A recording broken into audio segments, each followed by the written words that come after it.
What is thing number 9 that's hiding in the belly fat?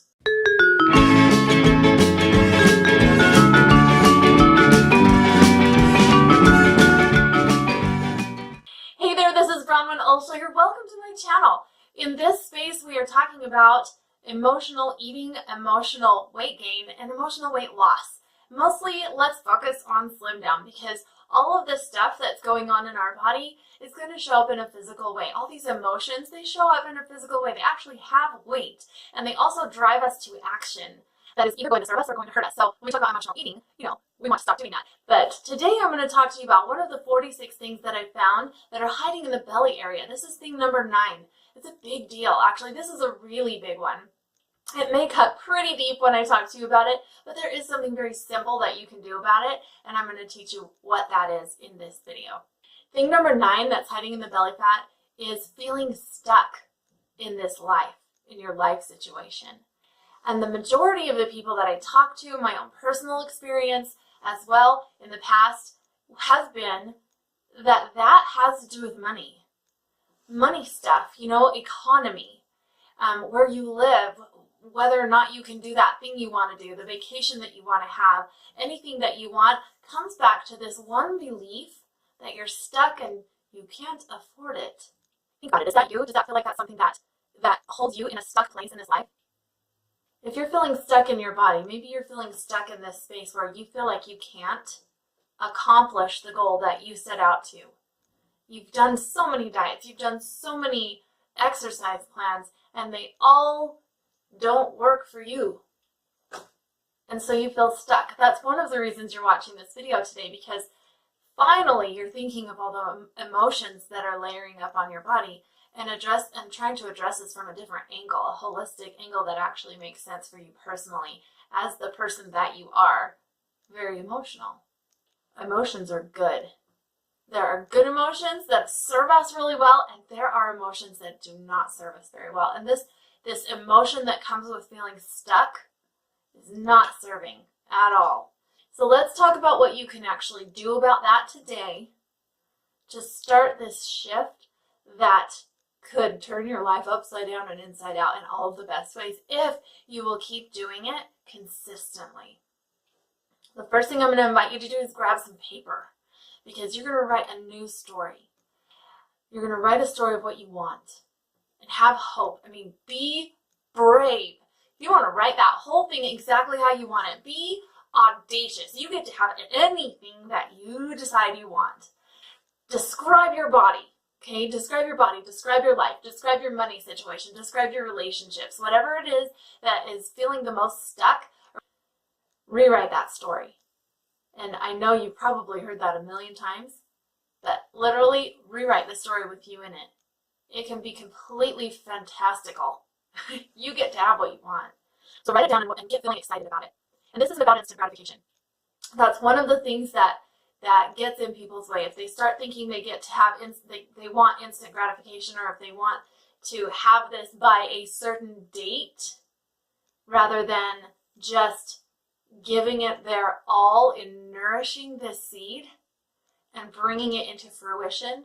And the power is in being consistent every day to nourish it, not looking to see if it works. Okay, so write down your new story. Never tell the old story again. This is a big deal. If you're saying out loud or thinking in your mind this old story, you're feeding it to your mind again.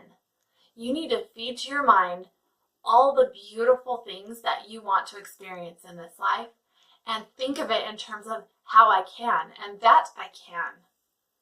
Right? This is important, because when you're thinking that way, don't you get excited?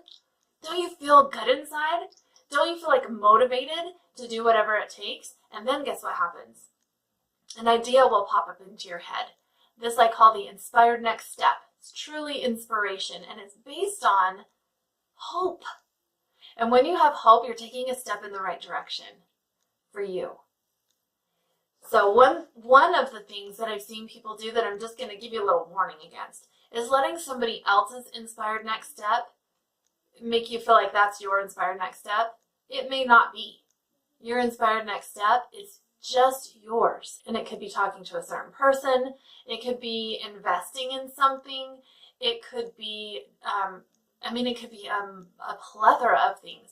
But if you find that somebody else is doing something that earns them money, and you feel like because it's their step, it must be yours too, because if they were told to do it, then it must be smart.